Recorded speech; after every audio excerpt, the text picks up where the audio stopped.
5% growth over the previous year.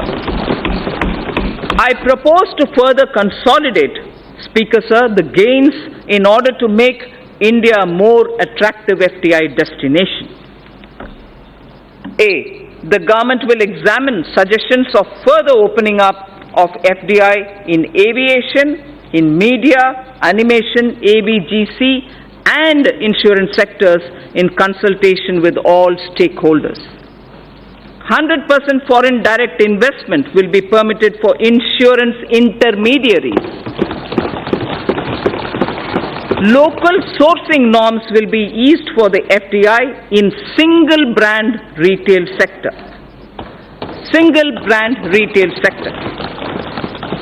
It's high time India not only gets integrated into global value chain of production of goods and services, but also become part of the global financial system to mobilize global savings, mostly institutionalized in pension, insurance, sovereign wealth funds, and so on.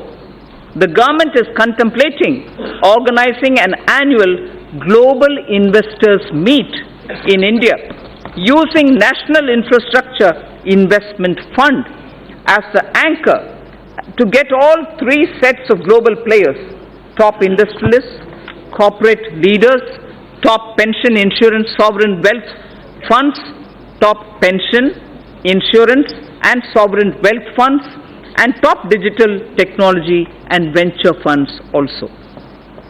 An important determinant of attracting cross-border investment, Speaker Sir, is availability of investable stock to the foreign portfolio investors. This issue assumes greater significance in view of the gradual shift from stock-targeted investments towards passive investment, whereby funds track global indices composition, of which depends upon available floating stock.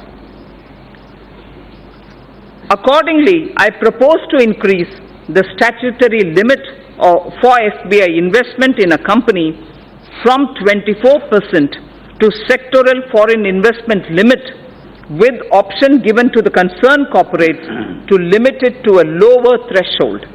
FPIs will be permitted to subscribe to listed debt securities issued by the REITs or the InvITs.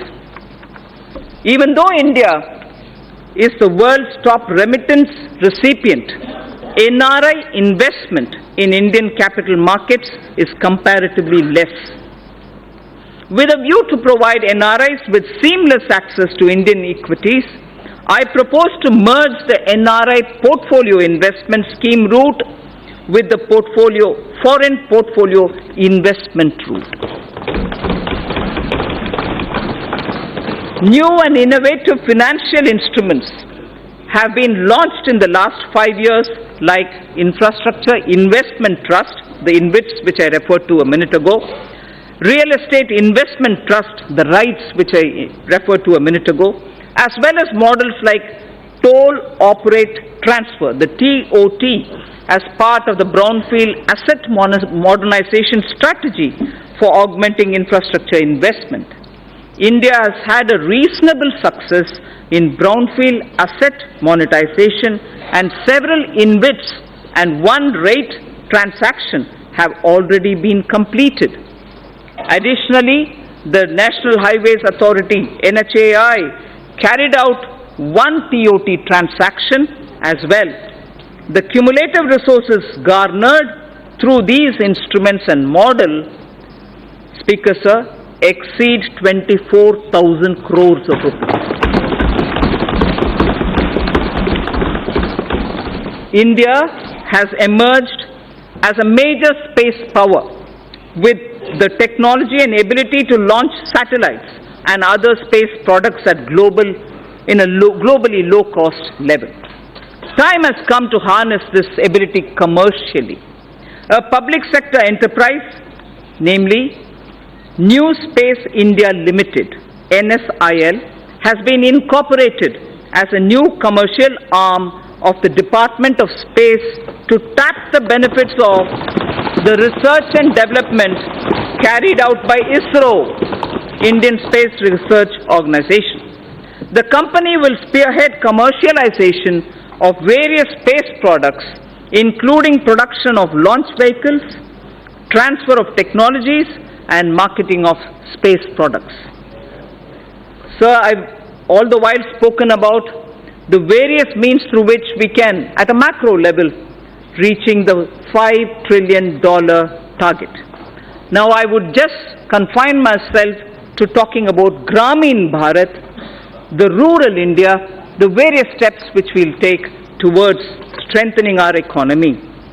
Mahatma Gandhi ji had said, the soul of India lives in its villages. This year, even as we are marking the 150th birth anniversary of Mahatma Gandhi, I submit that our government keeps Antyodaya at the core of all its efforts. At the center of everything that we do, we keep गांव, गरीब और किसान. मतलब गांव, गरीब और किसान केंद्र बिंदु है हमारे हर एक कार्यक्रम में.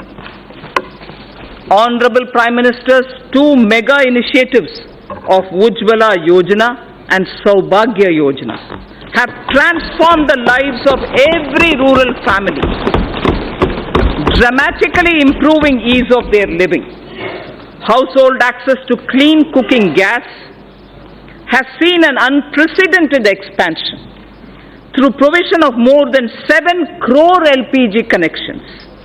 All villages and almost 100% households across the country have been provided with electricity.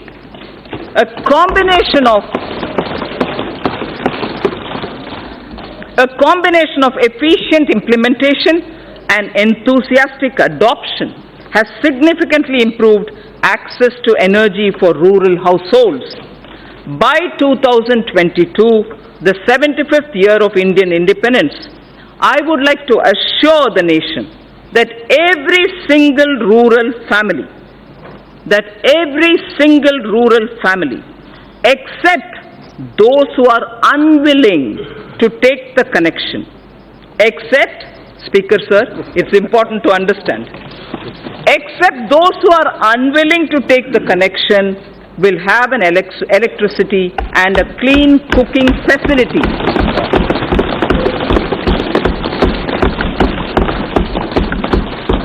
Pradhan Mantri Awas Yojana, Gramin, aims to achieve the objective of housing for all by 2022. A total of 1.5 crore rural homes have been completed in the last 5 years. In the second phase of PMAY Gramin, during 2019-20 to 2021-22, 1.95 crore houses are proposed to be provided to the eligible beneficiaries.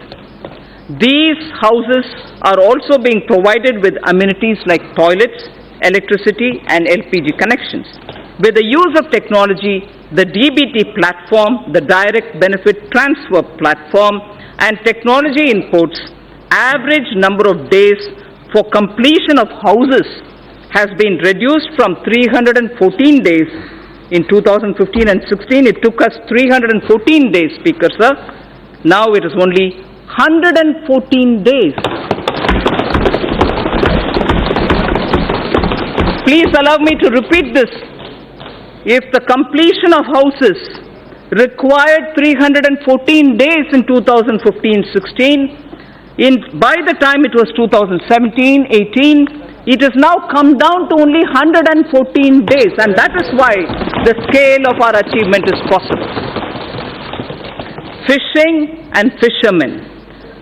Fishing and fishermen communities are closely aligned with farming and are crucial to rural India. Through a focused scheme, the Pradhan Mantri Matsya Sampada Yojana, the Department of Fisheries will establish a robust fisheries management framework. This will address critical gaps in the value chain, including infrastructure modernization, traceability, production, productivity, post-harvest management, and quality control. Pradhan Mantri Gram Sadak Yojana has brought many socio-economic gains in the rural areas. To accelerate the speed of achieving universal connectivity of eligible habitations, the target of connecting the eligible and feasible habitations was advanced from 2022 to 2019 itself. I am happy to inform that all